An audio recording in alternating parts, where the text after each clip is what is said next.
درود دوستان عزیز. یه فال عاطفی هست یا احساسی هست با 5 نیت.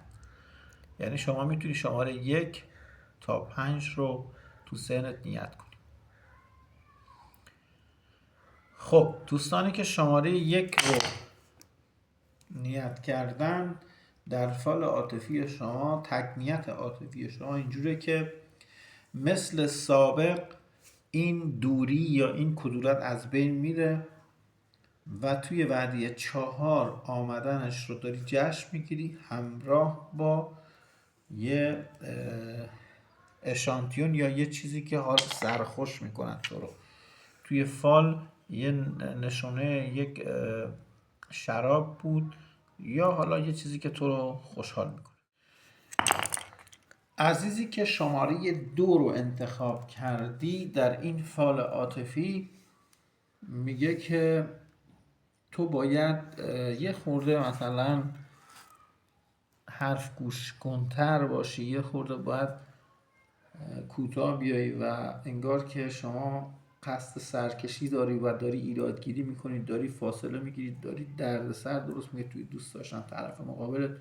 اوکیه و تحملت رو بالا ببر. اگه تحملت رو بالا ببری، در وعده 4 خیلی اوضاع بهتر میشه و روشنا بهتر شدن، روشنایی رابطه بهتر شدن، شفافیت و شرایط خوب رو برات به همراه خواهد داشت. اما این در حالتی که شما تحملت رو بالا ببری. شماره 3 رو با هم دیگه نگاه میکنیم. خب شماره 3 شماره خوبی و میگه این عشق یا این شخص احساسی یا کسی که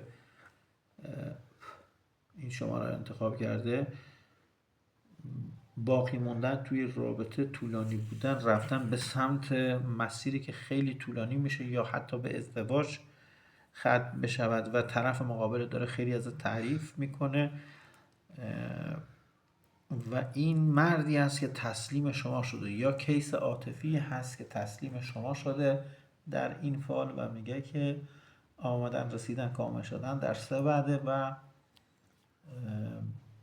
شرایط بهتری که در باقی ماندن تایم طولانی در این رابطه برات خواهد داشت رو داری.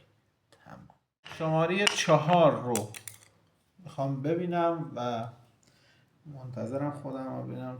خب شماره 4 میگه یه خورده به شما دروغ گفته. این دروغایی که به شما گفته باعث دوری شده، ولی نگران نباش. در وعده 1 بعد از اینکه دروغاش رو شد بازگشت به سمتت دارد و دوری و فاصله برای شما نداشت و از حرفایی که زده به عنوان مثلا یک گفتاری که واقعیت نداره، حالا اگه حرف مردمی چیز دروغه، آمدن در وعده 1. شماره 5 یا آخرین گزینه‌ای که دوستان انتخاب کردن، در شماره 5 اینجوره که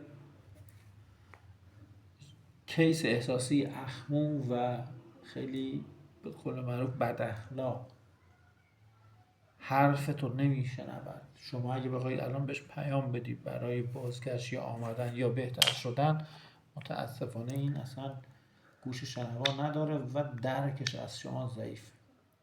نیاز هست به تغییراتی در این رابطه، چون حالت فتنه یا درگیری دیده می شود و این آمدن و رسیدن یا اوکی کردن رابطه در این نیت خیلی کمرنگ شده، بیشتر رسه دعوایی داره متاسفانه. خب تموم شد 5 نیت عاطفی برای دوستان عزیز. امیدوارم همیشه شاد و پیروز باشید. اگر چنانچه از نیتت راضی نباشی، میتونی توی لایک‌های بعدی بیایی و دوباره نیت کنی و فالتو تغییر بدی. تشکر و سپاس. خدا نگهدارم.